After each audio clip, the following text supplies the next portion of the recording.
सहनौ भुनक्तु सह वीर्यं करवावहै तेजस्विनावधीतमस्तु मा विद्विषावहै। ओम शांति शांति शांति। शंकरं शंकराचार्यं केशवं बादरायणं सूत्रभाष्य कृतौ वंदे भगवन्तौ पुनः पुनः। ईश्वरो गुरुरात्मेति मूर्तिभेदविभागिने व्योमवद्व्याप्तदेहाय दक्षिणामूर्तये नमः। ओम शांति शांति शांति। कृष्ण यजुर्वेदीय कठोपनिषद पर हम लोग विचार कर रहे हैं। इसका जो द्वितीय अध्याय उसके आरंभिक 3 मंत्रों पर विचार हुआ। प्रथम वल्ली, द्वितीय अध्याय के प्रथम वल्ली के आरंभिक 3 मंत्रों पर विचार हो गया। तो यहाँ पे आया था तृतीय मंत्र में कि उस परमात्मा का ज्ञान किस तरह से होगा। इसको दिखाया कि ये न रूपम रसं गंधम रसशब्दांश स्पर्शांश मैथुनान एते नैव विजानाति किमत्र परिशिष्यते। जिस विज्ञान स्वरूप आत्मा के द्वारा ही रूप रस गंध स्पर्श मैथुन सुख इन सब को जानता है प्राणी, उस आत्म तत्व को जान लिया तब क्या जानना बाकी रहा। यानी सब कुछ एक विज्ञान से सर्व विज्ञान हो गया, अब कुछ जानना बाकी नहीं रह गया। तो ऐसा जो आत्मा है उसको तुमने पूछा था, वही वो मैंने यहाँ बता दिया, या मैंने बता दिया, ऐसा वो बता दिए। और भी आगे भी ऐसे कई बार बोलेंगे।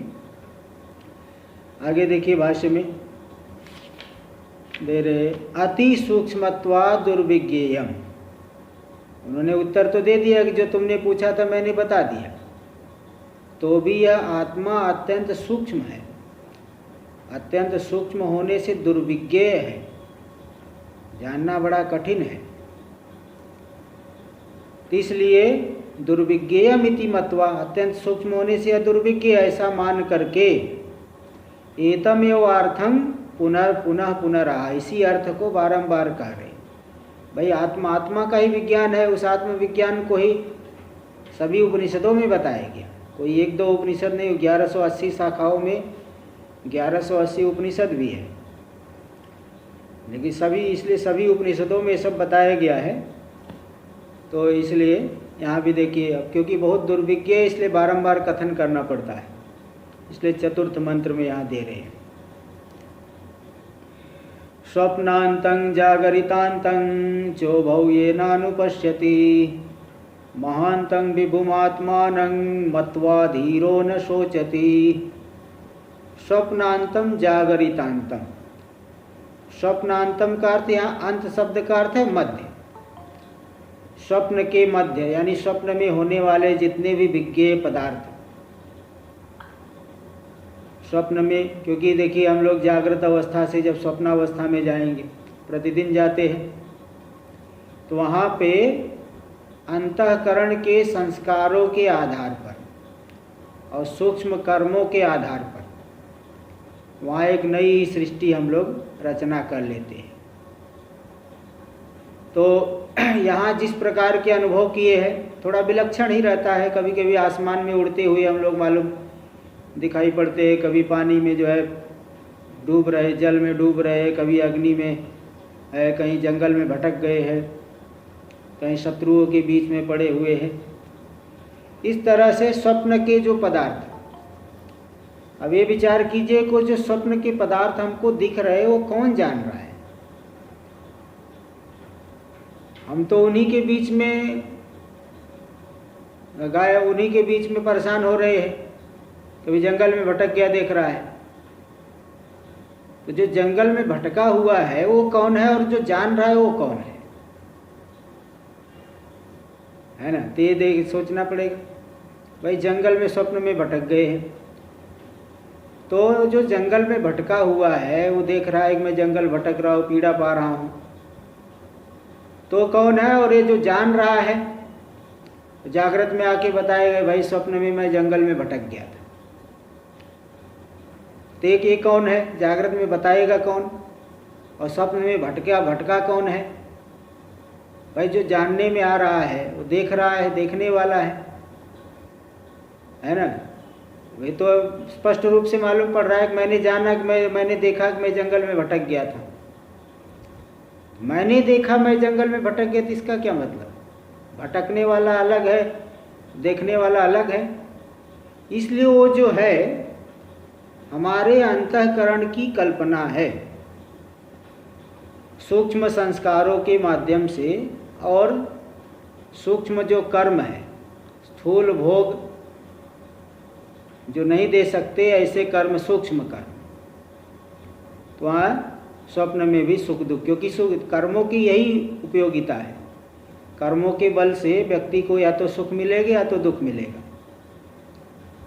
अब ये स्वाभाविक है कि सुख के लिए कोई निमित्त चाहिए, दुख के लिए कोई निमित्त चाहिए, तो किसी न किसी निमित्त के माध्यम से मिलेगा। लेकिन वो सुख और दुख दो ही चीज़ मिलती है। भोग का अर्थ इसीलिए यही किया जाता है कि भोग मतलब क्या? सुख दुख अन्यतर साक्षात्कारो भोगा।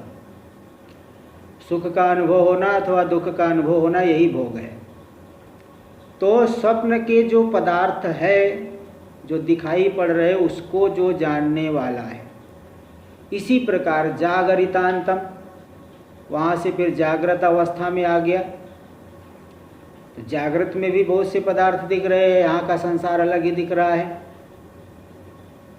यहाँ के जो है अलग सोसाइटी बना रखा है, अलग प्रकार के अनुभव कर रहा है।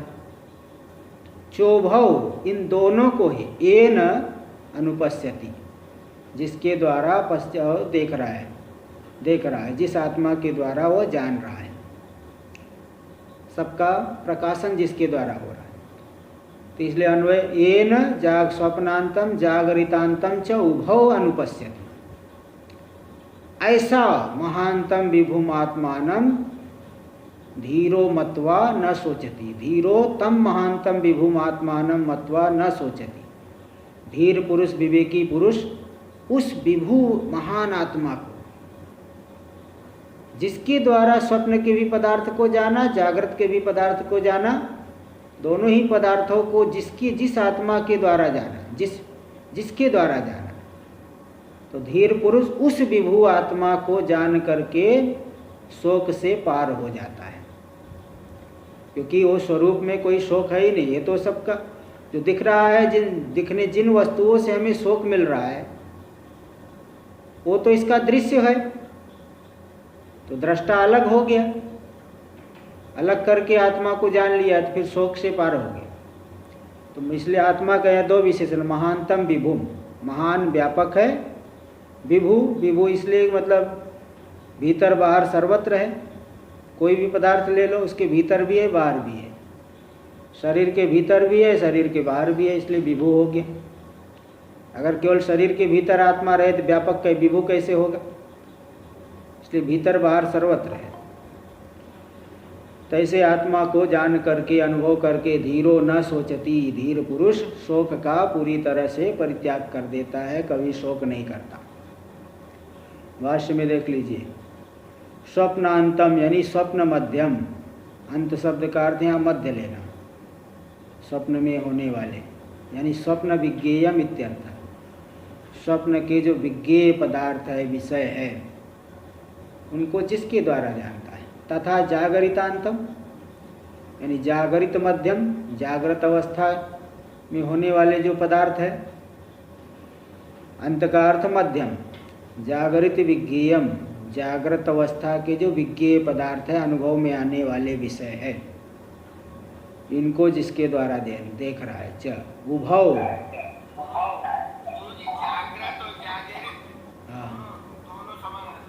दोनों समान अर्थ है। हाँ, जागर अलग अलग प्रत्यय करने से दो रूप बन जाएंगे, लेकिन है समान। धातु एक ही है, प्रत्यय अलग अलग होने से दो अलग अलग रूप मालूम पड़ता है, लेकिन दोनों का अर्थ समान है। जागृत में क्षत्रिय प्रत्यय होता है, जागरित में निष्ठा प्रत्यय करके उसको इट हुआ है। तो ये इसलिए दो रूप अलग अलग दिखता है, लेकिन अर्थ बराबर है। जागरित विज्ञेयम च उभौ स्वप्न जागरितांतो, दोनों ही स्वप्न के पदार्थ और जागृत के पदार्थ, दोनों ही पदार्थों को येन आत्मना अनुपश्यति लोक, लोक यानी प्राणी, जिस आत्मा के द्वारा जानता है, अनुपश्यत, अनु यानी पश्चात। ऐसा लग रहा है कि हम आँख से देख रहे हैं, लेकिन वो प्रकाशन करने वाला तो आत्मा है। तो अनुपश्यति लोक इति सर्वम पूर्ववत, बाकी सब पूर्व के समान ही। ऐसे आत्मा को जान करके अब कुछ जानना बाकी नहीं रहता, उसको जान करके धीर पुरुष शोक का परित्याग कर देता है। तंग महानतंग विभुम आत्मानं मत्वा, उस महान विभु आत्मा को जान करके यानी अनुभव करके, मत्वा का अर्थ है अवगम्य, जान करके। कैसे जानना है? आत्मभावेन, आत्म रूप से। आत्म रूप से कैसे जानते हैं? इसको भी दिखा रहे, साक्षात अहम अस्मि परमात्मा इति, वह परमात्मा व्यापक आत्मा मैं ही हूँ।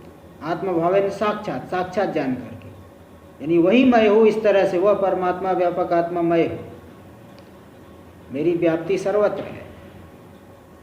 भाई जो परिच्छिन्नता हो तो शरीर आदि को लेकर के है, इसलिए जो बहुत द्वैतवादी है अथवा उपास्य को अपने से भिन्न मान करके बहुत भगवान अलग है, मैं अलग हूँ, मैं भगवान कैसे हो सकता हूँ, तो वो जिस चीज को लेकर के वो भगवान अलग है, मैं अलग हूँ, उसमें एकता यहाँ नहीं बताई जा रही, बिल्कुल विरोध है ही नहीं। जैसे अभी पंचदशी में आया था कि भाई वो जो अन्यवादी लोग भेद को मानते हैं तो मानने तो कोई बात नहीं, हम भी व्यावहारिक भेद मानते हैं। इसी प्रकार जो उपासक लोग हैं कहेंगे भगवान हमारे उपास्य है, हम तो उपासक है, वो तो बड़े हैं, हम छोटे हैं, दोनों एक कैसे होंगे? यहाँ जो है वो एकता उपाधि में नहीं बताई जा रही है, बल्कि एकता जो है स्वरूप आत्मा, स्वरूपभूत आत्मा में बताई जा रही है, जो कि बड़ी उपाधि हो चाहे छोटी उपाधि हो, सब में बराबर है। जैसे बहुत बड़ी मशीन में जो विद्युत है अथवा छोटे से बल्ब में जो विद्युत है, दोनों एक ही है। तो बल्ब और मशीन को लेकर के एकता तो नहीं कही जा सकती, किंतु विद्युत को लेकर के एकता कही जाएगी। ऐसे ही तो वही साक्षात परमात्मा मैं हूँ इस तरह से जान करके, वही मैं हूँ इस तरह से स्वरूपत्वेन अनुभव करके, धीरो न सोचती, धीर पुरुष शोक का पूर्ण रूपेण परित्याग कर देते हैं। किंच, और इसके अतिरिक्त और भी जो है बारंबार बता रहे हैं। अगला मंत्र भी देखिए, य इमं मध्वदं वेद आत्मानं जीवमन्तिकात् ईशानं भूतभव्यस्य न ततो विजुगुप्सते एतद् वै तत्। य इदं मध्वदं वेद, मधु, मधु यानी कर्मफल, उसका मधु, मधु कर्मफलम अत्ति इति मध्वद, तंग मध्वदम द्वितीय एक वचन। जो कोई भी साधक इस मधु यानी कर्म फल का जो भोक्ता है, उपाधि के साथ जुड़ करके ही भोक्ता बन गया, वास्तव में शुद्ध है। इस मध्वद कर्म फल भोक्ता इस आत्मा को, जीव को, आत्मा को जान लेता। अंतिकात, अंतिकात वेद, समीपत्वेन जान लेता है। समीपत्वेन मतलब अंतिक मतलब समीप होता है। जैसे वो आया कि जो करामलक न्याय, करामलक हाथ में रखा हुआ आंवला तो समीप सामने ही है, प्रत्यक्ष दिखता है, संशय विपर्य नहीं होता। इसी प्रकार अंतिकात एकदम समीपत्वेन मतलब अपरोक्ष रूप से जान लेता है।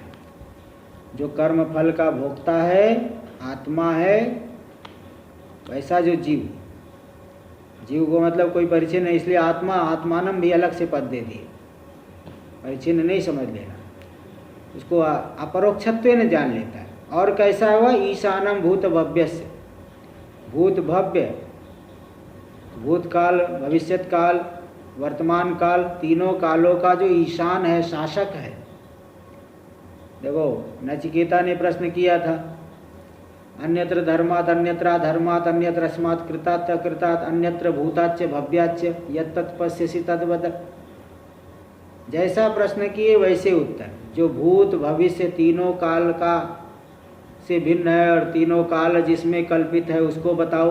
देखो याद दे दिए, ईशानं भूत भव्यस्य, जो भूत काल भविष्यत काल उपलक्षण है, उपलक्षण विधेया वर्तमान काल भी ले लीजिए, तीनों कालों का जो ईशान है, शासक है, उसको जान करके जो कोई भी वेद जान लेता है।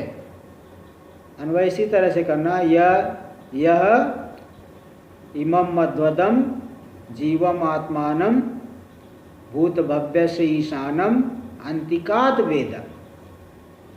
अंतिकात समीपत्वेन अपरोक्षत्वेन अत्यंत, यहाँ अंति का मतलब अभेदेन समझ लीजिए, अभेदेन अभिन्न रूप से जान लेता है।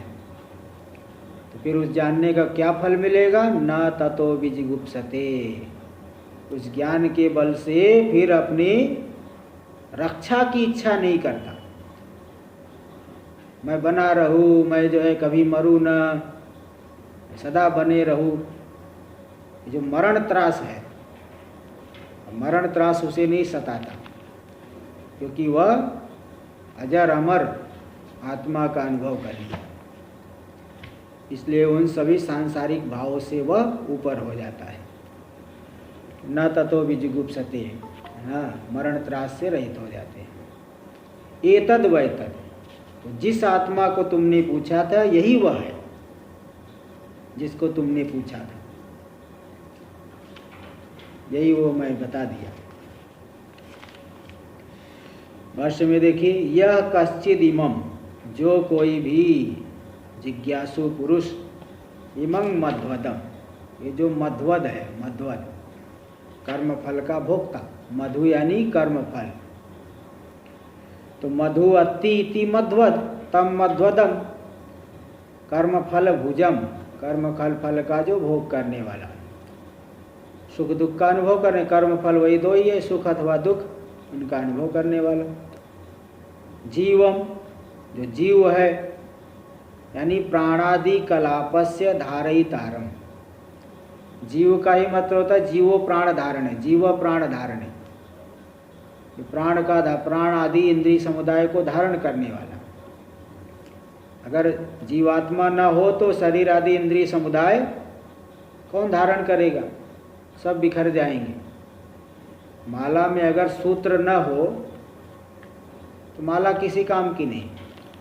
इसी प्रकार प्राण आदि जो समुदाय है, कलाप है, समुदाय है, इन सब का जो धारण करने वाला है, ऐसा जो जीव, तो जीव भी कोई अलग से नहीं है, परमात्मा ही उपाधि से युक्त होकर के जीव भाव को प्राप्त हुआ है। ऐसे आत्मान, इस आत्मा को जो कोई भी जान लेता है, वेद, वेद यानी विजानाति, विशेष रूप से जान लेता है, अपरोक्ष रूप से जान लेता है। अंतिके समीपे, समीप रूप में, समीप मतलब अभिन्न रूप से।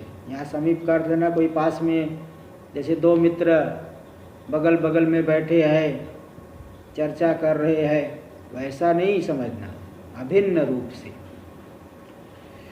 तंति के समीपे, ईशानम ईशितारम भूत भव्यस्य, भूत भव्यस्य, थोड़ा पाठ सुधार लेना, भूत भव्यस्य, भव्यस्य नहीं भव्यस्य, तीनों कालों का, कालत्रयस्य, भूत यानी भूतकाल, भव्य यानी भविष्यत काल, और लक्षण उपलक्षण विधेय वर्तमान भी ले लीजिए। तो तीनों कालों का जो ईशान है, शासक है, ईशितारम, ईशान का ही अर्थ कर ईशितारम, जो शासक है, ईशिता यानी शासक, द्वितीय एक वचन ईशितारम, तो इससे क्या होगा? ततस्तद विज्ञानाद ऊर्ध्वम, उस विज्ञान के पश्चात फिर वो जो है अपनी कि मैं बने रहूं सदा, ऐसी इच्छा नहीं, मरण त्रास नहीं होता।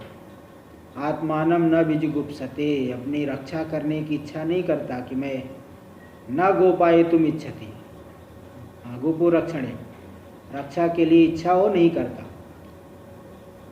मरण त्रास मतलब नहीं होता, नहीं तो चाहे कितना भी बड़ा शास्त्र विद्वान हो जाए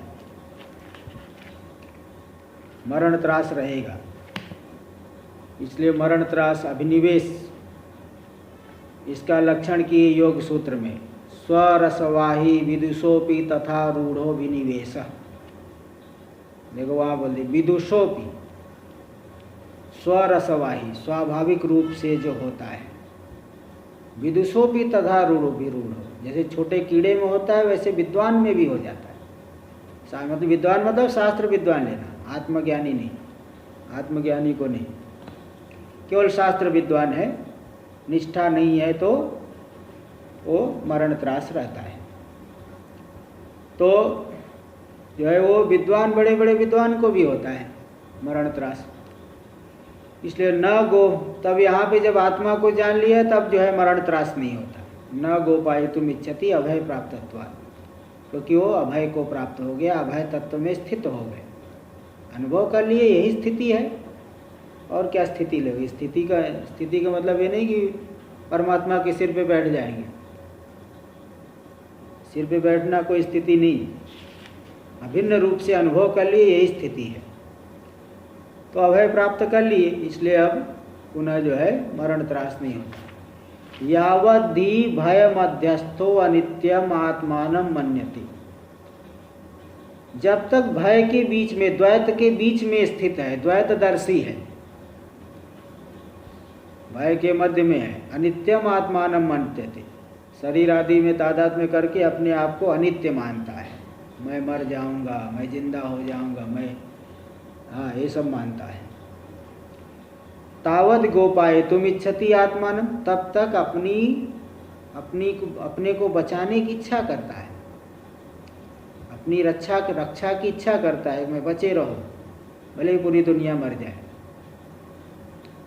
न कोई वृद्धावस्था आ गई तो भी, भाई कोई भी हो, चाहे बालक से लेकर के वृद्ध तक, वो तो अभी बता दिए योग सूत्र में, कभी विद्वान को भी ऐसा होता है।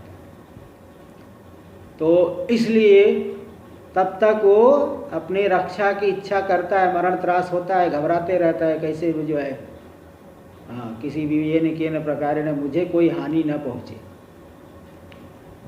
तो अपनी रक्षा की इच्छा चाहता है। यदा तो नित्यम अद्वैतम आत्मानं विजानाति, लेकिन जब नित्य अद्वैत आत्मा को जान लेता है तब तदा किम कह कुतो वा गोपायितुम इच्छेत, किसको, किससे और कौन रक्षा करना चाहेगा? क्योंकि सर्वत्र आत्मा की महिमा ही देख रहा है, शरीर आदि में तादात्म्य नहीं है, सबको आत्मरूप देखता है। तो किससे, किसको और कौन बचाने की इच्छा करेगा? कम, किम यानी किसको, कह यानी कौन, कुतो वा किससे अथवा किससे। जैसे भगवान ने वृंदावन को बचाया इंद्र के प्रकोप से, तो वहाँ तो भक्तों के ऊपर रक्षा के लिए आए थे, इसलिए उनको बचाए। वो तो सोपाधिक में तो लीला है, तो लीला तो द्वैत को लेकर के हुई है। वृंदावन को इंद्र से रक्षा की, किसको? वृंदावन को। कुतः, किससे? इंद्र से। किसने रक्षा की? भगवान ने रक्षा की। लेकिन यहाँ जब नित्य अद्वितीय तत्व में स्थित हो गया, सर्वत्र आत्म महिमा को ही देख रहा है, तो किसको, किससे, कहाँ से रक्षा करना चाहेगा? कुतो वा गोपायितुम इच्छेत अद्वैत वै तदिति पूर्ववत, इच्छेद एतद वै तद। तो ऐसी जो जिस आत्मा में स्थित होकर के इन सभी अनर्थों से मुक्त हो जाता है, वही तुम हो, वही जो तुमने पूछा था। यही वह है जिसको तुमने पूछा, तिथि पूर्ववत। ये पहले के समान समझ लीजिएगा।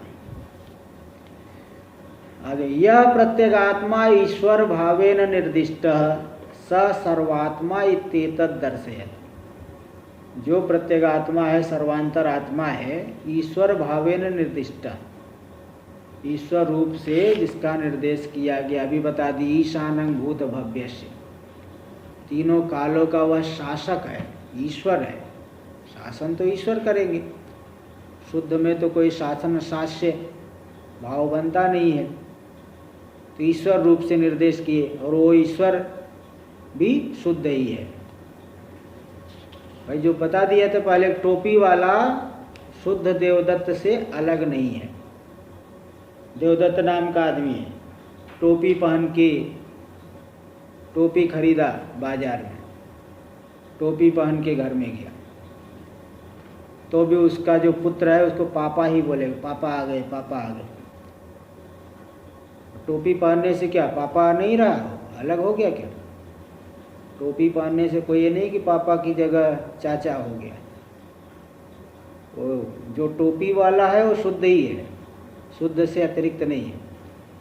ऐसे ही जो माया विशिष्ट होकर के ईश्वर भाव को प्राप्त किया है, वास्तव में शुद्ध ही है। माया को लेकर के ईश्वर हो गए, वास्तव में शुद्ध है। तो अब यहाँ पे हिरण्यगर्भ रूप से भी दिखाएंगे, सर्वात्मकता दिखाने के लिए। यह प्रत्यगात्मा ईश्वर भावेन निर्दिष्ट, जो प्रत्यगात्मा ईश्वर रूप से निर्दिष्ट हुआ, स सर्वात्मा, वह सर्वात्मक है। इत्येतद् दर्शयति, इसी बात को आप दिखाते हैं। तो सर्वात्मकता हिरण्यगर्भ के माध्यम से दिखाएंगे, क्योंकि हिरण्यगर्भ संपूर्ण सूक्ष्म प्रपंच की समष्टि में अभिमान करने वाले हैं। तो जो व्यष्टि होता है, समष्टि का एक अंश होता है। समष्टि ही व्यष्टि रूपों में गया हुआ है, इसलिए सर्वात्मक है। जैसे वन में हजारों वृक्ष है, 1000 वृक्ष वाला वन है, तो 1000 वृक्षों को लेकर के वन कहा गया। उस वन का एक अंश वृक्ष हुआ, वह एक वृक्ष पूरे वन से अलग नहीं है। वृक्ष का वन के साथ अभेद होता है। इसी प्रकार जितने भी व्यष्टि है, सब समष्टि से अभिन्न होते हैं, और वो समष्टि जो है परमात्मा ही उस रूप में आया है, इसलिए वह सर्वात्मक है। इस रूप में यहाँ दिखा रहे हैं। यह प्रत्यगात्मा ईश्वर भावेन निर्दिष्ट स सर्वात्मा, वह सर्वात्मक है। इत्येतद् दर्शयति, मंत्र नंबर 6 देखिए। यह पूर्वं तपसो जात मद्भ्यः पूर्वम् अजायत गुहां प्रविश्य तिष्ठन्तं यो भूतेर्विव्यपश्यत एतद् वैतत्। यह पूर्वम तपसो जातम, जो हिरण्यगर्भ पूर्वम सृष्टि से पहले, पांचों भूतों की उत्पत्ति से पहले, सृष्टि से पंचीकृत भूतों की उत्पत्ति से पहले, तपसो जातम, तप यानी, तप का अर्थ यहाँ लेना ज्ञान रूपी तप। तो परमात्मा तो ज्ञान स्वरूप है, सच्चिदानंद रूप है, तो तप से यानी ज्ञान आदि स्वरूप वाले जो ब्रह्म है, तप का अर्थ है लेना ज्ञान। तप आलोचने एक धातु है, आलोचन यानी ज्ञान। तो तप से यानी ज्ञान स्वरूप आत्मा से, परमात्मा से जो हिरण्यगर्भ उत्पन्न हुआ, हाँ, तप यानी ज्ञान आदि, सच्चिदानंद ले लेना, सच्चिदानंद समझिए। तो जो हिरण्यगर्भ पंचीकृत 5 भूतों की उत्पत्ति से पहले सच्चिदानंद ब्रह्म से उत्पन्न हुआ। कब उत्पन्न हुआ? अदभ्या पूर्वम।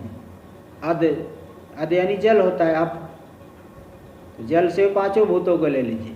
5 भूतों के पंचीकृत होने से पहले ही सच्चिदानंद परमात्मा से जो हिरण्यगर्भ उत्पन्न हुआ, समष्टि सूक्ष्म का अभिमानी, और गुहाम प्रविश्य तिष्ठतम, गुहा में तत्सृष्टवा तदेवानुप्राविशत। आगे की सृष्टि तो हिरण्यगर्भ समष्टि सूक्ष्म प्रपंच तक की सृष्टि तो ईश्वर साक्षात करते हैं, और आगे की सृष्टि हिरण्यगर्भ के माध्यम से होती है। इसलिए गुहाम वो श्रितस गुहाम प्रविश्य तिष्ठन्तम, गुहा में प्रवेश करके जो स्थित है हिरण्यगर्भ, है ना, तत्सृष्टवा तदेवानुप्राविशत, सृष्टि करके वो स्वयं प्रवेश हो गया, विशेष रूप से उपलब्ध हो रहा है। शरीर आदि में विशेष रूप से उपलब्धि होना, यही गुहा में प्रवेश हो गया। तो गुहा में, बुद्धि रूपी गुहा में प्रवेश करके जो तिष्ठन्तम स्थित है ना, ऐसा जो हिरण्यगर्भ, यो भूतेर भी व्यपस्यता, जो भूतों के माध्यम से, यानी भूतों का कार्य शरीर इंद्रिय इत्यादि के माध्यम से अभिव्यक्त होता है, वही वह आत्मा है जिसको तुमने पूछा है, जिसके ज्ञान से मुक्ति है, एतद वैतद। तो यहाँ हिरण्यगर्भ के माध्यम से आत्मा की सर्वात्मकता को दिखाए।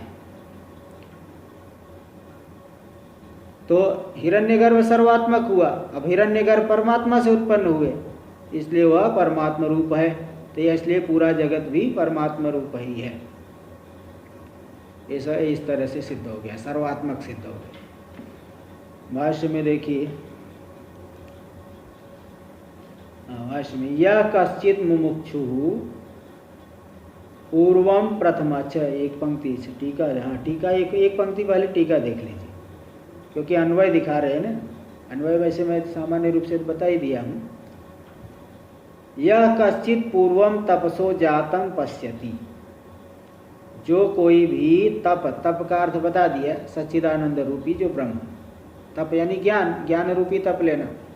तो सच्चिदानंद रूपी ब्रह्म से जो उत्पन्न हुए हिरण्यगर्भ को देखता है, जानता है, स प्रकृतं ब्रह्मयो पश्यति इति संबंध, वह प्रकृत ब्रह्म को ही जानता है।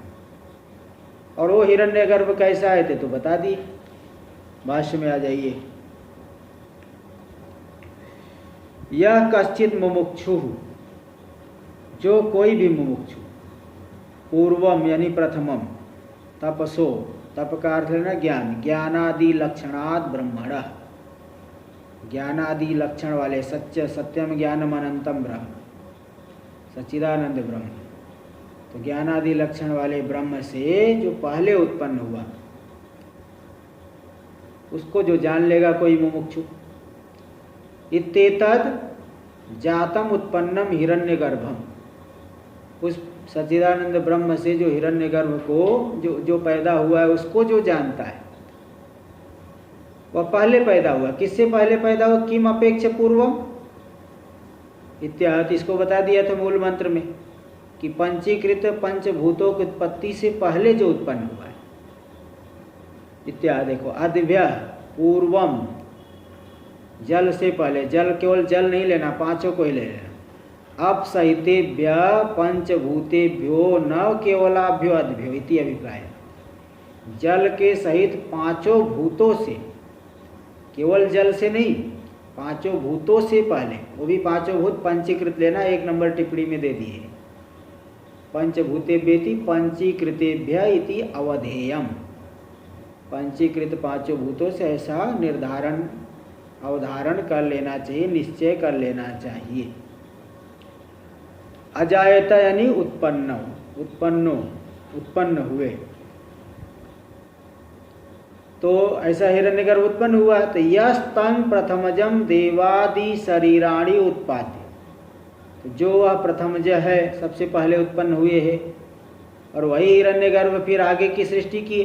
तो देवादि शरीराणि उत्पाद्य, देवता आदि शरीरों की उत्पत्ति करके सर्व प्राणी गुहाम हृदयाकाशं प्रविश्य तिष्ठन्तम, सभी प्राणियों की जो गुहा है, हृदयाकाश है, हृदय में स्थित जो आकाश, हृदयाकाश, जहाँ की बुद्धि है, उसी बुद्धि में अभिव्यक्त हो रहे हैं, उसमें प्रवेश करके जो स्थित है, प्रवेश करके क्या ऐसे ही लेटे हुए हैं क्या? बोले नहीं, लेटे नहीं, सप्ताह दिन उपलब्धमानं, शब्दादि का सदा जो उपलब्धि करते हुए, जानने प्रकाशन करते हुए जो स्थित है। भूते भी यानी भूते कार्यकरण लक्षण सह तिष्ठन्तम, कार्यकरण स्वरूप वाले जो भूत है उनके साथ में जो स्थित है। यहाँ भी निष्ठन्तम ने तिष्ठन्तम, पुरानी पुस्तक में तो तिष्ठन्तम कर लेना, नई में तो ठीक किया हो, मैं ठीक किया गया हो। तो कार्यकरण स्वरूप वाले जो यानी शरीर इंद्रिय इत्यादि रूप से परिणत जो भूत है, उन्हीं भूतों के द्वारा, उन्हीं भूतों के साथ में जो स्थित है, उन्हीं में स्थित है, वहीं पे विशेष रूप से अभिव्यक्त हो रहे, शब्दादि की उपलब्धि कर रहे हैं, इनके द्वारा अभिव्यक्त हो रहे। तो कार्यकरण लक्षण सह तिष्ठन्तम, उसके साथ में स्थित हो करके, है ना, यो व्यपश्यत, जो स्थित है उसको जो जान लेता है, भूतों के द्वारा जो उपलब्ध हो रहे उनको जो जान लेता है, जो कोई भी मुक्षुष हिरण्यगर्भ को जान लेता है। तो इत्येतत् यह एवं पश्यति स एतदेव पश्यति, तो जिस प्रकार से हिरण्यगर्भ को जानता है, भाई जो ब्रह्म से उत्पन्न हुए हिरण्यगर्भ ब्रह्म रूपी है, उनको जान रहे तो ब्रह्म को ही जान रहे। तो जो इस प्रकार से देख रहे स एतदेव पश्यति, वह इसी को देख रहे, यत् तत्प्रकृतम ब्रह्म, जो वह प्रकृत यानी प्रकरण के प्रतिपाद्य विचार के विषय ब्रह्म है, उन्हीं को जान रहे। इस तरह से हिरण्यगर्भ के माध्यम से सर्वात्मकता को दिखा दिए। अभी थोड़ा सा और कैसे ये टीका में भी देंगे, टीका में देखिए, अद्भ्य पूर्वम इत्यादिना, अद्भ्य पूर्वम ऐसा जो कहे हैं, इत्यादिना हिरण्यगर्भस्य विशेषेण अंतःकरणांशेन, हिरण्यगर्भस्य विशेषण, विशेषण का अर्थ है विशेषणेन, टिप्पणी में दे दिए, विशेषण मतलब विशेषणेन इत्यर्थ। हिरण्यगर्भ के विशेषण के रूप से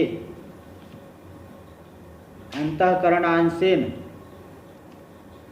जीवावच्छेदकत्वात्, उनको जो अंतःकरण अंश, हिरण्यगर्भ का ही अंश अंतःकरण हो गया, समष्टि का व्यष्टि अंश है, उस अंश के द्वारा जीव का वह उच्छेदक है। इसलिए जीव तादात्म्य विवक्षया विशेषण शब्दादि उपलब्धमानम इति, इसलिए जीव के साथ तादात्म्य की विवक्षा से ये विशेषण दिया कि शब्दादि की उपलब्धि करते हुए जो बुद्धि रूपी गुहा में स्थित है, तो सर्वात्मक है वो, ये दिखा दिया गया। थोड़ा टिप्पणी देखिए 3 नंबर, चिदश्चिदवच्छेदकत्वम असंभवी, चैतन्य तो चैतन्य का अवच्छेदक बनेगा नहीं, चैतन्य कभी चैतन्य का परिच्छेद कर दिया हो ऐसा तो नहीं देखा जाता, आकाश ही आकाश का परिच्छेद कर दे ऐसा तो होता नहीं है। आकाश का परिच्छेद जैसे विजाति घटपट आदि उपाधियों के द्वारा होता है, स्वयं आकाश के द्वारा आकाश का परिच्छेद नहीं होता। इसी प्रकार चैतन्य का अवच्छेदक चैतन्य नहीं बनता, चैतन्य का परिच्छेद चैतन्य से नहीं होता। चिदश्चिदवच्छेदकत्वम असंभवी, चैतन्य ही चैतन्य का अवच्छेदक बन जाए ये तो संभव नहीं है। इत्यतः अंतःकरणांशेन, तो हिरण्यगर्भ जीव का अवच्छेदक कैसे बनेगा? हिरण्यगर्भ भी चेतन है, जीव भी चेतन है, चेतन चेतन का अवच्छेदक कैसे होगा? इसलिए बोल दिए नहीं, हिरण्यगर्भ का ही, हिरण्यगर्भ समष्टि में अभिमान करने वाला, उसका अंश है अंतःकरण व्यष्टि, उस अंतःकरण के द्वारा जो जीवों का अवच्छेदक बन गया है,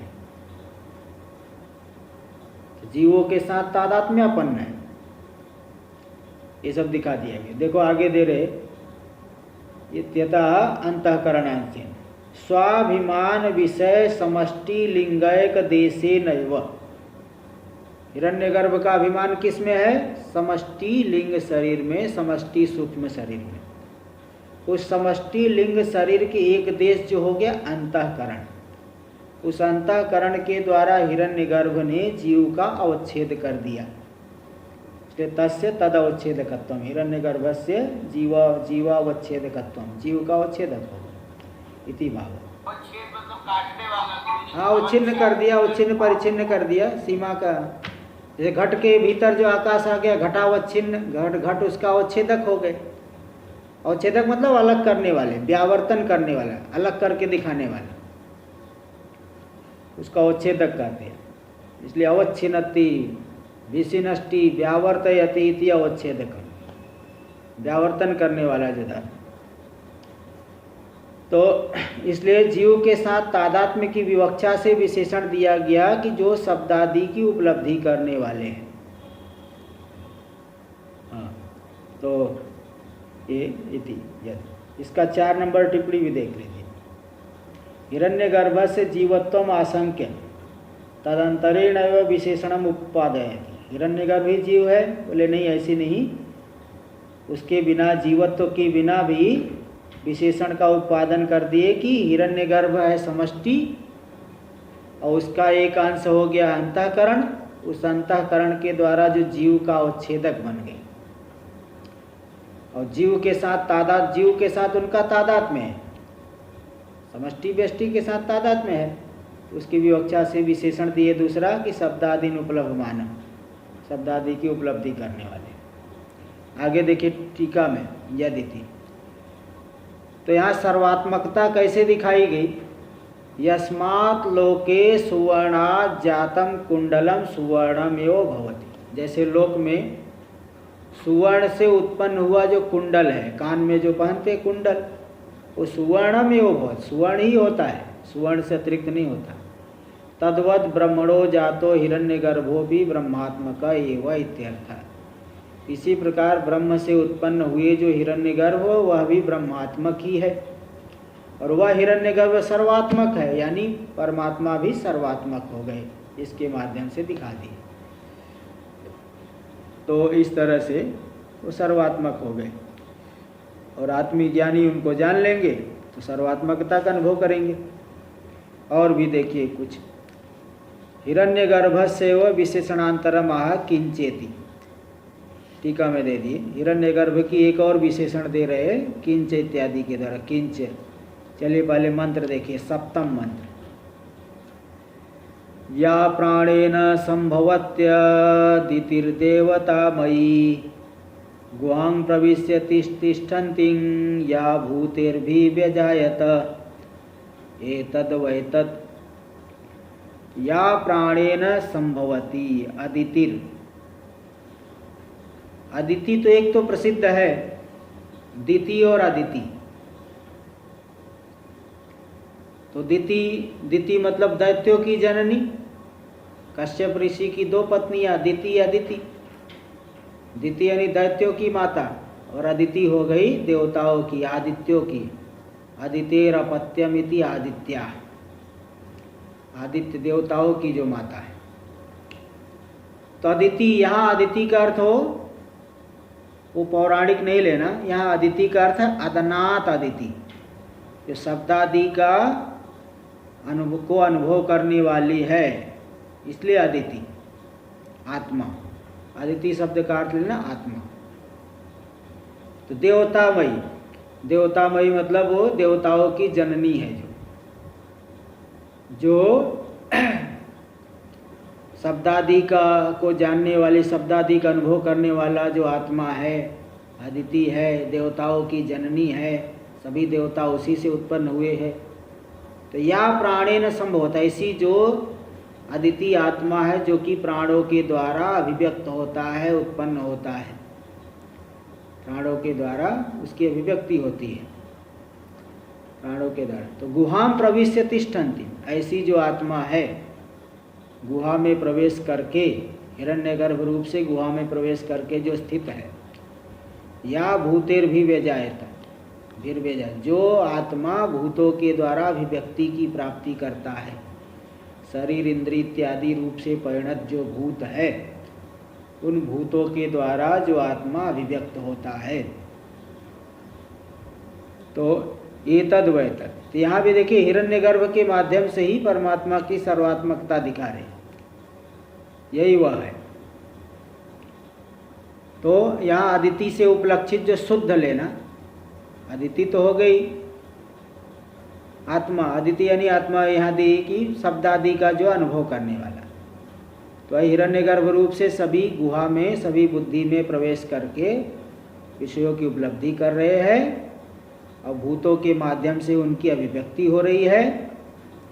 तो ऐसा जो है, जो आत्मा हिरण्यगर्भ रूप से होकर के सर्वात्मक रूप से दिखाई पड़ रहा है, वही तुमने पूछा था, वो वही यह है। इस तरह से यहाँ पे हिरण्यगर्भ के माध्यम से पुनः सर्वात्मकता दिखा दी। भाष्य में देखिए, या सर्वदेवतामय यानी सर्वदेवतात्मिका, सभी देवता स्वरूप है, सभी देवताओं की जननी है आत्मा, आदिति यानी आत्मा लेना।